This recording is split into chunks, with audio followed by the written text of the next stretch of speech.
పెడన 2009లో నియోజకవర్గ పునర్విభజనలో భాగంగా కొత్త నియోజకవర్గంగా ఏర్పడింది.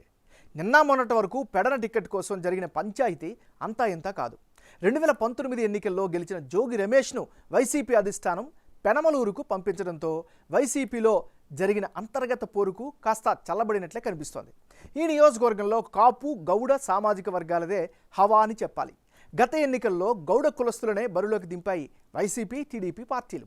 ఈసారి కొత్త అభ్యర్థి రాముకు వైసీపీ టికెట్ కేటాయించగా, టీడీపీ గత ఎన్నికల్లో పోటీ చేసిన కాగిత కృష్ణప్రసాద్కే మరోసారి టికెట్ కేటాయించే అవకాశాలు కనిపిస్తున్నాయి. మరి ఈసారి ఎన్నికల్లో ఎవరి బలాలేమిటి, ఎవరు గెలిచే అవకాశాలున్నాయి అనే దానిపై బిగ్ టీవీ ఎక్స్క్లూజివ్ సర్వే చేసింది. ఆ వివరాలను చూసే ముందు 2019 ఎన్నికల ఫలితాలను పరిశీలిద్దాం. 2019లో జరిగినటువంటి ఎన్నికల్లో జోగి రమేష్ వర్సెస్ కాగిత కృష్ణప్రసాద్ వీళ్ళిద్దరి మధ్యనే పోటీ జరిగింది. ఆ ఎన్నికల్లో వైసీపీకి 42%, తెలుగుదేశం పార్టీకి 37%, ఇతరులకు 4%, జనసేన అభ్యర్థికి 17% ఓట్లు దక్కాయి. అంటే 2019 ఎన్నికల్లో వైసీపీ తరపున జోగి రమేష్ పోటీ చేసి విజయం సాధించారు. ఆ ఎన్నికల్లో ఆయనకు 42% ఓట్లు పోలయ్యాయి. అయితే ఈ ఎన్నికల్లో జనసేన పోటీ చేయడంతో భారీ సంఖ్యలో ఓట్లు అప్పట్లో చీలాయి. దీంతో టీడీపీ అభ్యర్థి కాగిత కృష్ణప్రసాద్కు 37% ఓట్లు పోలయ్యాయి. తండ్రి కాగిత వెంకట్రావు చరిష్మా టీడీపీ సంప్రదాయ ఓటు బ్యాంకు ఆయనకు అండగా నిలిచింది. అయితే ఆయన కేవలం స్వల్ప మార్జిన్తో ఓటమిని చవిచూశారు. జనసేన తరపున అంకెం లక్ష్మీ శ్రీనివాస్ పోటీ చేసి ఏకంగా 17% ఓట్లను సంపాదించుకున్నారు. నియోజకవర్గంలో అత్యధిక సంఖ్యలో ఉన్న కాపు సామాజిక ఓట్లు ఆయనకే పడ్డాయి. అంతేకాదు ఆయన సొంత సామాజిక వర్గమైన గౌడ సామాజిక వర్గ ఓటర్లు కూడా కొంతమంది కూడా ఆయనకు మద్దతుగా నిలిచారు.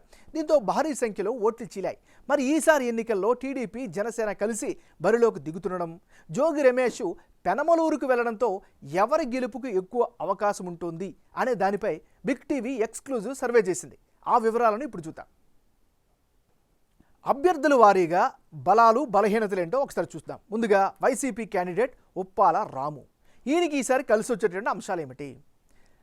ఆయన యొక్క తండ్రి రాజకీయ నేపథ్యం ఖచ్చితంగా ఈయనకి కలిసి వచ్చే అంశంగా తెలుస్తోంది. మరోవైపు నియోజకవర్గంలో చాలా రోజులుగా యాక్టివ్గా ఉన్నారు, పనిచేస్తున్నారు, ప్రజలతో మమేకంగా ఉంటున్నారు. ఇవి ఖచ్చితంగా ఆయనకి కలిసి వచ్చేటటువంటి ఫ్యాక్టర్స్. మరి ఉప్పాల రాముకుండే మైనస్ పాయింట్స్ ఏంటి? కేడర్లో అంతర్గత కుమ్ములాట్లు కొనసాగుతున్నాయి. ఇవి ఖచ్చితంగా ఇబ్బంది పెట్టే పరిస్థితులు కనిపిస్తున్నాయి. మరోవైపు పథకాలు అమలు తప్ప నియోజకవర్గంలో ఎలాంటి అభివృద్ధి లేకపోవడం ఈయనకి మరో మైనస్గా చెప్పుకోవచ్చు. అదేవిధంగా గత ఎన్నికల్లో ఇచ్చినటువంటి హామీలను నెరవేర్చలేదు అనే అభిప్రాయం కూడా ప్రజల్లో కనిపిస్తోంది. మరోవైపు గ్రామాల్లో ఆశించినటువంటి అభివృద్ధి కూడా కనిపించడం లేదు. ఇవన్నీ కూడా ఈయనకి మైనస్ ఫ్యాక్టర్స్. ఏదేమైనా ఇది ఈయనకి సంబంధించిన ప్లస్లు మైనస్లు. టీడీపీ అభ్యర్థి కాగిత కృష్ణప్రసాద్కి ఉండేటటువంటి గ్రౌండ్ రియాలిటీ ఏమిటి? ముందుగా నియోజకవర్గంలో చాలా యాక్టివ్గా ఉంటున్నారు, ప్రజల్లో మమేకమై తిరుగుతున్నారు. ఇక ప్రభుత్వ లోపాలను సమర్థవంతంగా ఎత్తి చూపిస్తున్నారు, ప్రజాపక్షం వహిస్తూ ఉన్నారు. మరోవైపు ప్రభుత్వ వ్యతిరేకత కూడా ఈయనకి కలిసి వచ్చే అవకాశం ఉన్నట్లుగా సర్వే ద్వారా తెలుస్తోంది. దాంతోపాటు ఆయన యొక్క తండ్రి రాజకీయ నేపథ్యం కూడా ఆయనకి కలిసి వచ్చే మరో ఫ్యాక్టర్. దీనికి తోడు ఈసారి ఎన్నికల్లో తెలుగుదేశం పార్టీ జనసేన కలిసి ఎన్నికలకి వెళ్తున్నాయి. ఇవన్నీ కూడా ఈయనకి కలిసి వచ్చేటువంటి అంశాలు. ఇది ఈయనకి సంబంధించినంత వరకు ఈ నియోజకవర్గంలో ఉండే గ్రౌండ్ రియాలిటీ. పెడన నియోజకవర్గంలో కులాల వారీగా ఉండే జనాభా, వారి యొక్క రాజకీయ మద్దతు ఒకసారి పరిశీలిద్దాం.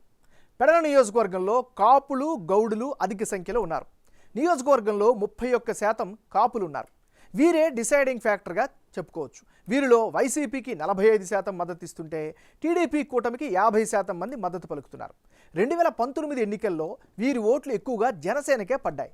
ఈసారి జనసేన తెలుగుదేశం కూటమితో ఉండడం వారి ఓట్లు ఆ పార్టీకే పడే ఛాన్సెస్ కనిపిస్తున్నాయి. అయితే కాపు నేస్తం లబ్ధిదారులు మాత్రం వైసీపీకి మద్దతు పలుకుతున్నారు. 5% మంది మాత్రం ఇతర పార్టీలకు ఓటు వేయనున్నారు. కాపుల తర్వాత అధిక సంఖ్యలో గౌడ సామాజిక వర్గ ఓటర్లు ఉన్నారు.